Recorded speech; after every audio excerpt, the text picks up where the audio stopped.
Okay students, अस्सलाम वालेकुम। तो आज हम सीखेंगे कि इन स्टूडेंट्स को पढ़ने में, कोई इंग्लिश टेक्स्ट को पढ़ने में प्रॉब्लम क्रिएट होती है, या कुछ टीचर्स को अपने स्टूडेंट्स को, जो हमारे प्राइमरी सेक्शन के स्टूडेंट्स होते हैं, क्लास 1, 2, 3, मेरे ख्याल से क्लास स्टूडेंट जो स्टूडेंट हैं क्लास 3 के, उनको रीडिंग पे अच्छे कमांड होने चाहिए। ठीक है, अगर आप उन स्टेप्स को फॉलो करते हुए वो अपनी रीडिंग को इम्प्रूव कर लेंगे, और जो टीचर ये समझते हैं कि हमें अपने स्टूडेंट्स को पढ़ाने में मुश्किलात होती है कि बच्चे जो है ज्ञान नहीं कर सकते कि किस तरीके से टेक्स्ट को पढ़ाया जाए, तो एक्चुअली होता ये है कि स्टूडेंट्स को जो है बेसिक नहीं दी जाती। ठीक है, बाद स्टूडेंट्स जो है, एक तो पहला जो हमारा प्रॉब्लम होता है वो ये होता है कि स्टूडेंट के अंदर लैक ऑफ इंटरेस्ट होता है। ठीक है, फिर एक टीचर को चाहिए कि वो उसको मोटिवेट करे, उसके अंदर बिल्डअप करे। ठीक है ना, अगर खैर आप कहते हैं नहीं सर बच्चा माशाल्लाह अच्छा है, पढ़ना भी चाहता है, इंटरेस्ट भी है, लेकिन उसके बावजूद जो है ना उसको प्रॉब्लम क्रिएट होती है रीड करने में, तो जो है ना दुश्वारी है। तो एक्चुअली प्रॉब्लम ये है कि उसको फिर बेसिक का नहीं पता, या तो उसको बेसिक दी नहीं गई है, ठीक है, या उसको गलत तरीके से बेसिक दी गई है। ठीक है, आज मैं कुछ ऐसे स्टेप या कुछ ऐसी टिप्स बताऊंगा जो आपको रीड करने में, रीडिंग सीखने में आसानी होगी, और जब आपको रीडिंग आ जाती है, जब आपको डिक्टेशन आ जाता है, तो फिर आपको कोई भी सब्जेक्ट पढ़ने में आसानी हो जाएगी। उसके बाद सारा जो कॉन्सेप्ट होता है वो फिर चैप्टर का होता है, सब्जेक्ट का होता है, तो फिर आपको टीचर लीड करते जाते हैं। साइंस है तो आपको साइंस के कॉन्सेप्ट टीचर्स पढ़ाएंगे, मैथ है तो मैथ के कॉन्सेप्ट आपको टीचर्स पढ़ाएंगे, अगर सोशल स्टडीज है, पाकिस्तान स्टडीज है, इस्लामिक स्टडीज है, तो ये सब कॉन्सेप्ट है। ठीक है, ये सिर्फ कॉन्सेप्ट गेन करने के हैं। ठीक है, इनको क्रैम करने की बात नहीं है, रट्टा करने की बात नहीं है, बल्कि इनको समझने की। जब आप बात समझ लेंगे, फिर आपसे अगर असेसमेंट की जाए, आपसे जब उसका टेस्ट लिया जाएगा, तो आप इजीली दे देंगे। लेकिन तब जब आपको जो आपके पास जो कॉन्सेप्ट, अब आप जो टेस्ट जो आप अटेम्प्ट कर रहे हैं, जो आपने मालूमात टीचर्स को अपनी बतानी है, मैंने इस लेसन में ये टॉपिक सीखे और मैं ये अब आपको बताना चाहता हूँ। तो अगर आप प्री प्राइमरी में हैं, जैसे कि ओरल अगर आप टेस्ट देते हो तो आपको वर्बली कह देंगे अपनी लैंग्वेज में, जो आपको, यानी कि अगर आपने इंग्लिश में अगर आपने कम्युनिकेट करने की, तो आप इंग्लिश में आप कह देंगे। अगर आप डिफरेंट मदर टंग से रिलेट करते हैं, लाइक सिंधी, उर्दू, पंजाबी वगैरह, तो आप उसमें कह देंगे। ठीक, लेकिन प्रॉब्लम जब आएगी जब आप स्टैंडर्ड हमारे 4th में जैसे कि रिटन टेस्ट होता है, तो अब आप कैसे दें? आपको तो मालूमात है, आपको सब्जेक्ट जो टीचर ने पढ़ाया, साइंस क्या कह रही है, फला टॉपिक क्या है, आपको अगर आपसे क्वेश्चन किया जाता है कि identify living thing and non living thing और फिगर इट आउट और differentiate living thing and non living thing, आप किस तरह बताएंगे? आपको तो पता है, मालूमात सर ने बताया था हमें कि लिविंग थिंग कैन मूव वगैरह वगैरह, तो इसकी डेफिनेशन है, लेकिन अब आप लिखेंगे नहीं। क्यों? सर लिखना ही नहीं आता। अब लिखना क्यों नहीं आता? क्योंकि सर वो सीखा नहीं है ना। और सीखने के लिए आज हम यहाँ पर क्लास ले रहे हैं कि किस तरीके से हम पढ़ना सीख जाएंगे तो हमें लिखना भी आ जाएगा, और जब लिखना आ जाएगा हमें स्टडी करना बहुत आसान लगेगा। क्या ख्याल है? ऐसा ही है? चले आए हम बात सीखने के किस तरीके से हम रीडिंग कर सकेंगे। तो पहले तो आपको इस बात में श्योर होना चाहिए कि किस टेक्स्ट को आप पढ़ रहे हैं। यानी आज हम इंग्लिश लैंग्वेज की बात करें तो इंग्लिश लैंग्वेज के अंदर हमारे पास बेसिक जो है 26 अल्फाबेट होते हैं, सॉरी लेटर्स होते हैं। इंग्लिश अल्फाबेट में 26 जो है हमारे पास लेटर्स हैं। ठीक है, ये जो आप इसे एबीसी आप कहते हैं ना, A B C D E F G, ये लेटर्स हैं। ये सारा करेक्ट करके अगर हम ए टू जेड को जमा कर लें और एक तरतीब से इसको लिख दें, तो ये हमारे इंग्लिश के अल्फाबेट कहलाते हैं। बेटा आपने तो बता दिया। ठीक, तो आपको बात समझ में आ रही है? जब अब मैं बात करूंगा यहाँ पर कितने अल्फाबेट हैं, ये मेरा क्वेश्चन गलत हो जाएगा। अगर मैं आपसे कहूँ कि बेटा यहाँ पर कितने अल्फाबेट हैं इस लेटर 3 के अंदर, वर्ड 3 के अंदर, तो ये मेरा क्वेश्चन क्या है? रॉन्ग है। क्योंकि सर यहाँ पर 3 अल्फाबेट नहीं है, यहाँ पर सॉरी 1 2 3 4, यहाँ पर 5 अल्फाबेट या अल्फाबेट्स नहीं है। Alphabet is a collective noun. It's a set of letters of English letters. तो हम बोलेंगे सर यहाँ पर जब पूछने वाला आपसे पूछेगा बेटा वर्ड 3 के अंदर कितने लेटर्स हैं, समझ में आ रही है? तो ये THREE ये क्या है? 3 लेटर्स हैं। वर्ड तो 3 है, लेटर्स हैं। कितने लेटर्स हैं इसमें? 5 लेटर्स हैं। हम यहाँ पर अल्फाबेट नहीं है, अल्फाबेट एक सेट है। इस सेट के अंदर 26 लेटर्स हैं। लाइक जैसे फिर हम बात करें क्या बात की, हमने कहा था कि इंग्लिश अल्फाबेट के अंदर 26 लेटर्स होते हैं। अब इन लेटर्स के अंदर क्या होता है? दो काइंड्स होती हैं लेटर्स की, एक होती है वॉइल, दूसरे होते हैं कॉन्सोनेंट्स। ठीक, अब वॉइल्स क्या होते हैं? ये थोड़ा सा जबरदस्त कॉन्सेप्ट है, आपको ये समझना पड़ेगा। अब आप नोट करें हमारा जो वोकल कॉर्ड होता है, हमारा जो हल्क होता है, can close the door please. जो हमारा हल्क होता है, हलक, जिसे हमारी आवाज बनती है। अब इससे जो बेटा साउंड निकलता है ना हमारा हलक से, इधर देखें मुझे, है ना? अब ये क्या हो रहा है? ये डायरेक्ट मेरे हलक से आवाज बन रही है, कौन सी? ठीक है, इसके हम टोन को चेंज भी कर सकते थे, ई ओ ए आओ। डायरेक्ट साउंड कहां से निकल रहा है? हलक से। यानी कि वोकल कॉर्ड जो साउंड प्रोड्यूस करता है उस साउंड का नाम क्या है? वॉइल। क्या नाम है? वॉइल साउंड हम कहते हैं। क्या कहते हैं उसको? Voile sound. वॉइल साउंड जो प्योरली हमारा वोकल कॉर्ड से प्रोड्यूस होगा, आई ओ, ऐसे डिफरेंट टोन में हम बोल सकते हैं। अच्छा, जब हमारे माउथ में यानी कि मुंह के अंदर जो हमारे टीथ हैं, दांत, और ये जो हमारी टंग है, हमारे लिप्स हैं, जब इस साउंड के अंदर इन्वॉल्व हो जाएंगे, ये प्योर साउंड है हमारा, वो वॉइल साउंड, इसके अंदर जब हमारी मुदाखलत आएगी, यानी कि हमारी टंग, टीथ और लिप्स और इंटीरियर ऑफ द माउथ जो हमारा स्ट्रक्चर बना हुआ है, अगर इसकी मुदाखलत के इंटरफेरेंस या इन्वॉल्वमेंट शामिल कर दें तो हमारा साउंड चेंज हो जाएगा। अब मैं देखिएगा, मैं आ करते करते अगर मैं जबान को कहीं ऊपर लगाऊं, कहीं भी लगाऊं, तो साउंड चेंज हो जाएगा। आ, मैंने लिप्स क्लोज कर दिया, साउंड चेंज हो गया ना, बा साउंड दे रहा था, आ ब, साउंड चेंज हो गया।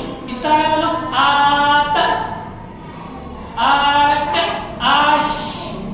तो साउंड जब इन्वॉल्वमेंट हो रही है, मुदाखलत हो रही है अंदर, तो साउंड क्या हो जा रहा है?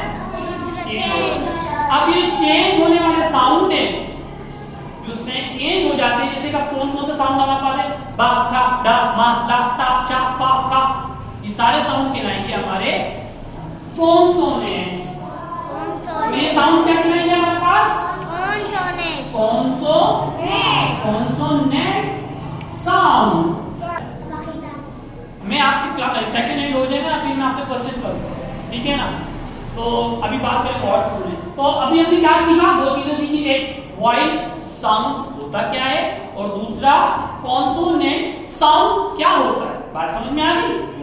वॉइल साउंड डायरेक्ट जो हलक से प्रोड्यूस होगा और उसकी डिफरेंट टोन हो सकती हैं, आई ओ ए आउ ए ई ई उ आ।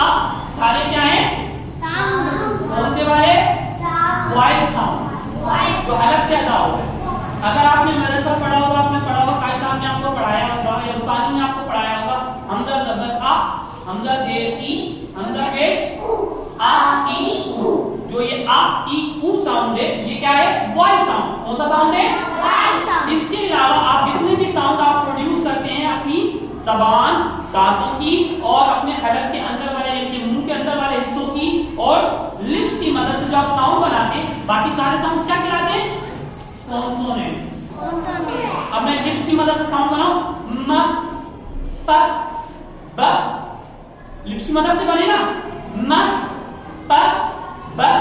तो ये तीन साउंड कौन से? ये भी कॉन्सोनेंट है, ठीक है। अगर मैं अपनी जबान जो मैं टंग है, जिप जिस स्थिति में कहते हैं, इसको ऊपर के जो हमारा पेल लगा, प्लेट लगा हुआ है पैलेट, उस पर टच करूं, टी की साउंड निकलेगी, है ना? शीन की साउंड निकलेगा, ठीक है ना, या का साउंड निकलेगा या। और अगर मैं अपनी जबान की जो हमारी टिप पे आखिरी में नोक जिसे हम कह रहे हैं, इसको अगर मैं दांतों से लगाऊं तो मुख्तलिफ साउंड निकलेंगे, ठीक है ना, जैसे कि ता ता सा रा, ठीक है ना, दा, ठीक है। और अगर पीछे हलक के और यानी कि वोकल पार्ट से ऊपर की तरफ साउंड ऊपर की तरफ जाना तो वहां पर निकलेगा गई ओ, है ना, ओ का का गा गा, ये वाले साउंड निकलेंगे। इसमें समझ में आ गई ना।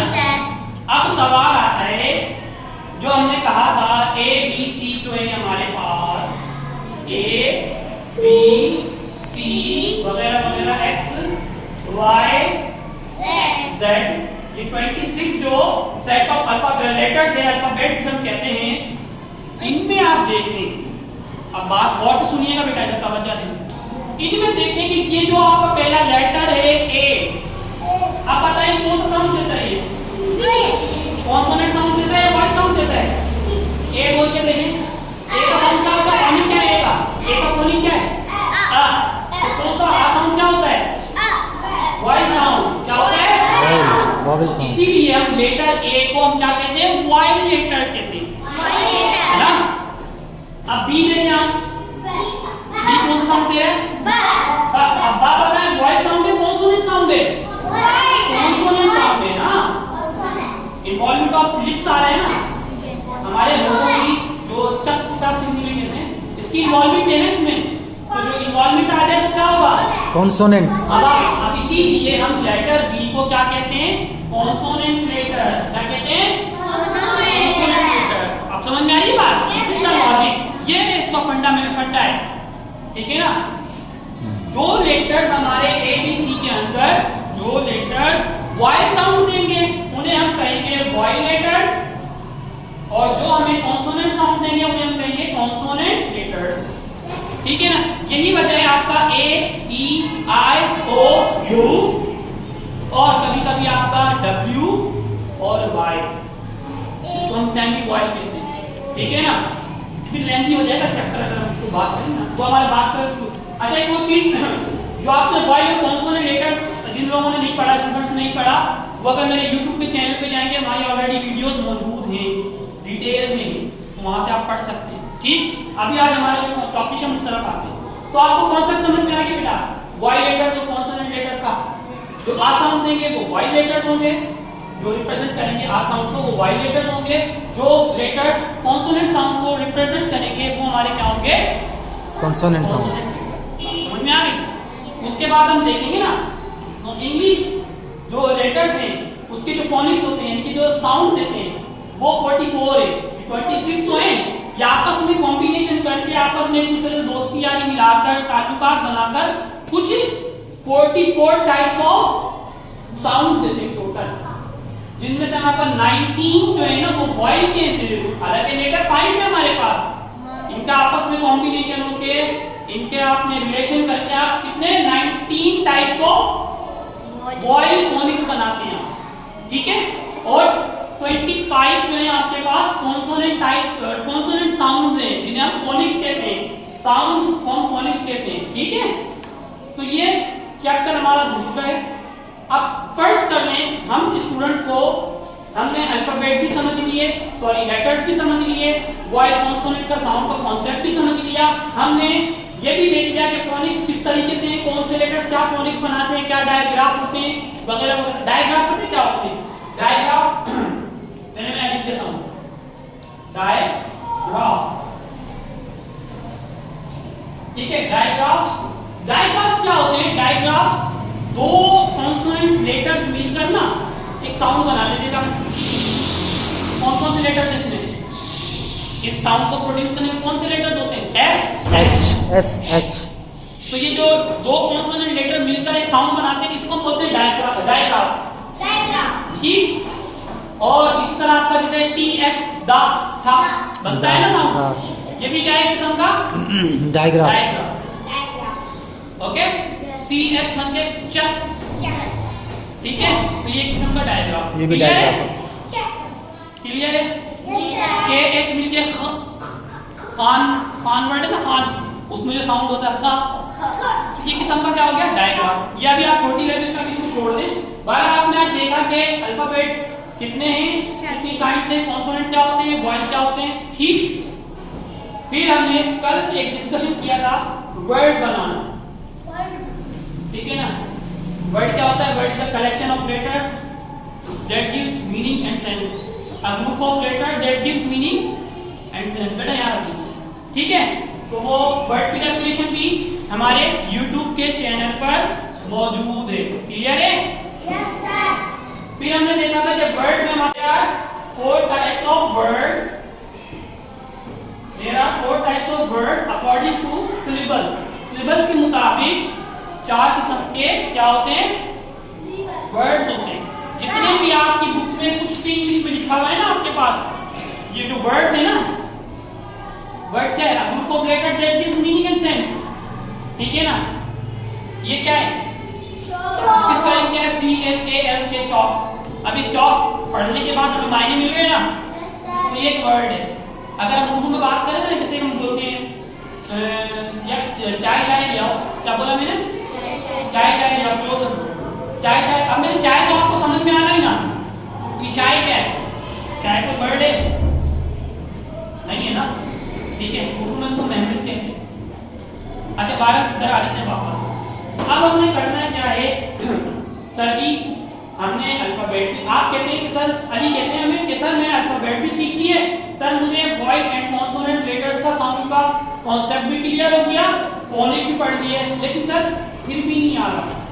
उस्ताद आप आखिरी अले जो हमारे मदरसे का हिसाब करते हैं, सीरियसली क्या करते हैं, वो ट्रेनिंग नहीं करवाते, वो आपको प्रैक्टिस करवाते। हमें लगता है कि सर रट्टा करवाने का हिसाब, वो रट्टा नहीं होता, एक्चुअली वो होता है रिपीटेशन। क्या होता है, तकरार, बार बार प्रैक्टिस करवाते हैं।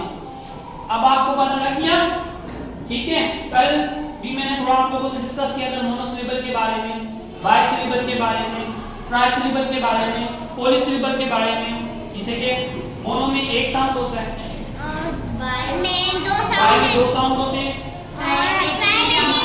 पॉली में 4 या 4 होते हैं। कल आप जो स्टूडेंट एब्सेंट थे वो क्या करें, हमारी प्रीवियस वीडियो में लिंक दे दूंगा, ठीक है, जब मैं अपलोड करूंगा लेक्चर, ठीक है, तो उसमें आप जाकर प्रीवियस वीडियोस को देखें और आपको ये सिलेबस पढ़ने में मिल जाएंगे। आपको वर्ड क्या होता है वो भी पता लग जाएगा। अब आपने टॉपिक कौन कौन से पढ़ने हैं, एक तो आपने अल्फाबेट्स पढ़ना है,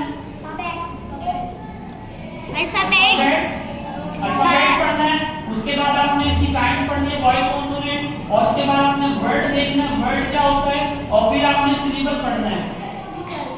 सिलेबस जब आप ये टॉपिक्स कवर कर लेंगे, आपको रीडिंग आ गई, कैसे आ गई अभी देखिए। मुझे पता लग गया, मैंने फोनिक भी पढ़ दिए, ये क्या है मैं पहचानता हूं उसको। तो ये मैंने आपके टेक्स्ट बुक में से एक छोटा सा पैराग्राफ लिखने की कोशिश की है। अब इसको पढ़ते हैं किस तरीके से, सर वो अब हमें ये समझ में आ रही चीजें, अब पढ़े किस तरह। अब करना क्या आपने, इसको लेटर को रीड करें, पढ़े, टी नहीं लेटर THE, इसको स्पेल करेंगे, इस वर्ड को क्या करेंगे, करें THE, साउंड क्या बनेगा, कौन सा सिलेबल वर्ड है, mono, by, try, poly, mono, शाबाश, शाबाश, ठीक है, एक साउंड है, मोनो सिलेबल वर्ड है। अब सर ये तो बड़ा वर्ड है, मुझे नहीं पढ़ना। एक मिनट में सवाल सुने, जब आपसे कहूंगा तब आप बोलते हैं, सुने, आपने कहा सर ये बड़ा वर्ड है, मुझे नहीं पढ़ना आ रहा, कोई बात नहीं बेटा, हम इसको क्या करेंगे, ब्रेक डाउन करेंगे, इसके टुकड़े करेंगे। क्या करेंगे हम पहले, ठीक है, यहाँ पर हमें पास एक वॉइस साउंड या एक वॉइस लेटर मिल जाए और सराउंडिंग में 2 कॉन्सोनेंट हो, वो एक सिलेबल बन जाता है। बात समझ में आ रही है? सिलेबल की पहचान क्या है सर, जहां पर आपके पास एक वॉइस साउंड और उसके आगे या पीछे या नहीं हो, कभी कभी नहीं मिलता, पीछे नहीं मिलता, कभी कभी आगे नहीं मिलता हमें, लेकिन एक वॉइस साउंड के साथ जब एक कॉन्सोनेंट टच हो जाएगा ना, तो ये आपका एक सिलेबल बनाएगा, ठीक। अब यहाँ पर एक वॉइस कॉन्सोनेंट साउंड है, एक वॉइस साउंड है, एक वॉइस का साउंड, यहाँ पर 2 syllable sorry consonant sound touch हो रहे हैं, तो ये एक सिलेबल बन गया आपका। स्पेलिंग का इसको WIN, विन। मैंने आपको लास्ट टाइम भी बताया था अल्फाबेट पढ़ाते हुए, जब भी कोई W से लेटर वर्ड शुरू होगा अपने लिप्स क्या करेंगे, राउंड करेंगे, विन। अब ये देखिए इजी हो गया ना। अब हमारे पास क्या वर्ड है, आगे का पार्ट क्या है हमारे पास, एन, क्या बना, नर। अब ये विन और नर कंबाइन करते हैं और साथ में पढ़ने में क्या बनेगा, विनर नहीं, विनर, विनर। लिप्स को राउंड करें, क्लियर, पढ़ना आ गया। अब जो स्टूडेंट न्यू है उनके लिए सर अभी हमें कच्चा है, तो दो हर्फ दिए, दो लफ्ज दिए, जाओ याद कर जाओ, अबदन अहदन अखदा अदीना, बस यहां तक याद कर जाओ। बच्चा जा रहा है, फिर पढ़ रहा है, अबदन अहदन अखदा अदीना हमारा, अबदन अहदन अखदा अदीना हमारा। अब वो क्या कर रहा है, वो प्रैक्टिस कर रहा है, ये रट्टा नहीं है बेटा, ठीक है, ये प्रैक्टिस है। जब बच्चा कमजोर है, जब बच्चा कमजोर है तो वो रट्टा नहीं है, वो प्रैक्टिस है, क्लियर है। रट्टा क्या होता है, रट्टा होता है जब बच्चा अच्छा समझता है, पढ़ना भी आता है, समझ भी रहा है बात, उसके बावजूद बार बार पढ़ रहा है, फिर रट्टा कर रहा है। एक बच्चा है ही हमारे पास जो कमजोर है, वीक है, तो उसको तो प्रैक्टिस करवाएंगे ना। आप लोग कॉर्ड भी सुनोगे, मुहावरा है छोटा, इंग्लिश मीडियम में क्या कहते हैं उसको, practice makes the man perfect. वो प्रैक्टिस कर रहा है, वो रट्टा नहीं कर रहा। रट्टा वो करेगा जो समझदार है, ठीक है। तो अब आ जाते हैं आगे, देखते हैं, ये हमने पढ़ लिया। अब हम स्पेलिंग अब सीखे समझने में, एक न्यू स्टूडेंट हूं, मैं टीचर मुझे पढ़ा रहे हैं, अब मैं प्रैक्टिस कर रहा हूं आपकी तरह। अब मैं आप में से एक स्टूडेंट हूं, प्रैक्टिस कर रहा हूं। अब मैं मेरा सबक करने, मुझे यहां से यहां तक एक सबक दे दिया, अब मैं इसको पढ़ रहा हूं, THE the WIN, win, the win. इसको साथ साथ पढ़ता हुआ जाऊंगा ताकि मेरी प्रैक्टिस जल्दी जल्दी हो जाए। अभी सिर्फ सुने मुझे, द विन, NER नर, winner, the winner, THREE free, the winner, 3, 15, YEARS years, OLD years old, 15 years old। फिर इसको रिपीट करूंगा, पीछे जाऊंगा, the winner, 3, 15 years old। STU stu, DENTS dents। मैंने कहा था कि जब कोई वॉइल साउंड आ जाए उसके साथ एक कॉन्सोनेंट साउंड हो तो एक सिलेबल बन जाता है। इसके साथ देखें यहाँ पर एक वॉइल साउंड है, बाकी सारे कॉन्सोनेंट हैं, तो ये दूसरा सिलेबल बन गया। STU stu, DENTS dents, students, the winner, 3, 15 years old students, WERE word, ठीक है। अब कुछ के इंग्लिश में कंफ्यूजन है, अब पता नहीं किस सेंस से ये वर कर रहा है, कहीं इस तरह की स्पेलिंग आएगी, हम उसको वेयर पढ़ते हैं, जैसे कि अब ये वर है ना हमारा, तो इसको क्या करें सर, इसको भी हेयर पढ़े ना, फिर इसको हम हेयर पढ़ते हैं और इसको भी वेयर पढ़े, फिर पता नहीं क्यों इंग्लिश में से है। भारत हम मानेंगे, क्या करें, इसको छोड़ते हैं भारत। वर्ड दोबारा पीछे जाऊंगा, the winner, 3, 15 years old students were, एक कॉन्सोनेंट एक वॉइस, सिलेबल बन गया। फिर एक कॉन्सोनेंट एक वॉइस और फिर कॉन्सोनेंट, अब भी एक सिलेबल बना। SE से LECT, लेक्ट, सेलेक्ट। ओके, फिर हमारे पास एक वॉइल आ गया और फिर कॉन्सोनेंट, तो एक सिलेबल ये बन गया हमारा। एक काम करते हैं, इसको यहां तक ले लेते हैं, LEC तक, और T को इसके साथ जोड़ते हैं, तो SE से LEC लेक्ट, select, TED ted, selected, the winner, 3, 15 years old students were selected। TO2, the winner, 3, 15 years old students were selected too। फिर हमारे पास एक साउंड कॉन्सोनेंट साउंड है, फिर एक वॉइल है, तो ये एक सिलेबल बन गया, कॉन्सोनेंट कॉन्सोनेंट, फिर वॉइल आ गया, सिलेबल बन गया, कॉन्सोनेंट, फिर वॉइल आ गया, फिर सिलेबल बन गया। री, RE, री, PRE, ट्री, रिट्रीव, और इसको प्री भी पढ़ते हैं, यहाँ पर अभी हम इसको प्रे पढ़ेंगे। रिप्रे, SENT, represent, 3, 15 years old students were selected to represent Pakistan। PA था, KIS, KISS, TAN, tan, Pakistan. I am in 3 15 years old students were selected to represent Pakistan in OME1, OM of TNT का। ये छोटे छोटे word हैं, इसलिए हमने पढ़ ली जल्दी। बट आपने करना क्या है, जब भी न्यू वर्ड रीड करने की कोशिश करें और समझ लें, उसके बाद प्रीवियसली जितने भी आप टेक्स्ट के अंदर, सबक के अंदर, लेसन जो आप आए, जितने भी आप वर्ड रीड करके आ रहे हैं, आप उसको रिपीट करते जाएं, रिपीट करते जाएं, रिपीट करते जाएं। कहते हैं जब कोई काम आप 21 टाइम्स कर लेना, यानी कि अगर मेरा आज का लेसन है, यहाँ से स्पेलिंग के साथ साथ बार बार रिपीट कर लिया और जब मुझे आ गया, अब मैं क्या करूंगा, इसको फ्लुएंटली जो है रीड करूंगा। अब स्पेलिंग नहीं करूंगा, अब चेक नहीं करूंगा, रवानगी से पढ़ूंगा। और जब अगर मैं इसको 21 टाइम पढ़ लेता हूँ, गालपनी में 5 से 10 मिनट लगेंगे इसको 21 टाइम पढ़ने में, 21 दफा पढ़ने में, है ना, 10 से 5 मिनट लगेंगे ना, 15 मिनट लगेंगे ज्यादा। और उसके बाद ये मुझे लाइफ टाइम तक प्रॉब्लम क्रिएट नहीं करेगा, हमेशा याद रहेगा। जब भी मैं इस तरह के वर्ड देखूंगा, रिप्रेजेंट मुझे आगे कहीं नहीं मिलेगा, तो मुझे फौरन पढ़ लूंगा। क्यों? कि मेरी इस पे प्रैक्टिस हो गई है। कहते हैं कोई अगर काम 21 मरतबा कर ले, वो आपकी आदत बन जाती है। क्या बन जाती है? आदत। हम बाइक चलाते हैं, आपके बाबा वगैरह बाइक चलाते हैं, आपको पता होगा कि अचानक से कोई सामने आता है, हम सोचते हैं कि ब्रेक लगा दूं, हमारे पैर ऑटोमेटिक क्या है, ब्रेक अप्लाई करते ही करते हैं। क्यों करते हैं? क्योंकि हमारी बाइक चलाते चलाते इतनी प्रैक्टिस हो चुकी होती है कि वो अब बाइक चलाना हमारी आदत बन जाती है। और जो आदत 66 टाइम हो जाए हमारी, 66 टाइम कोई अगर हमारी प्रैक्टिस हो जाए, तो वो हमारी ऑटोमेटिक हैबिट बन जाए।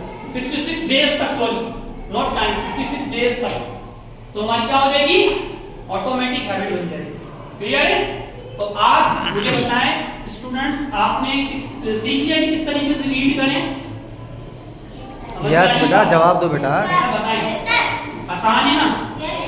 अब आपने क्या करना है, थोड़ा थोड़ा रोज अपने टीचर से लेसन में, आप जरूरी नहीं है पहला पैराग्राफ ही पूरा लेके जाए। आज सर बोले मेरी गुंजाइश सर 2 वर्ड सीखने की, मुझे यहाँ तक सबक के लिए, ठीक है? तो आपको टीचर से 2 वर्ड है ना, वो देंगे।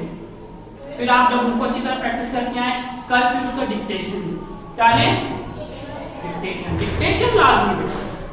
डेली आप डिक्टेशन देंगे ना, क्योंकि चले आपको तो रीडिंग आ गई, आपको साइंस पढ़ाई मैंने कहा living thing and non living thing का डिफरेंशिएट करें, आपको कॉन्सेप्ट भी दे दिया, आपको आता भी है, और मैं आपसे टेस्ट लूं, आप लिखेंगे नहीं, आप लिख लेंगे वो, इधर तक चलेंगे, आप नहीं लिख सकेंगे। क्यों? क्योंकि आपने डिक्टेशन पे प्रैक्टिस नहीं की। जिन स्टूडेंट्स को डिक्टेशन आता होगा वो आंसर लिख देंगे, ठीक है? तो कोई सवाल आप में से बेटा, कोई सवाल है आपके पास? बात पूछनी है? Thank you very much.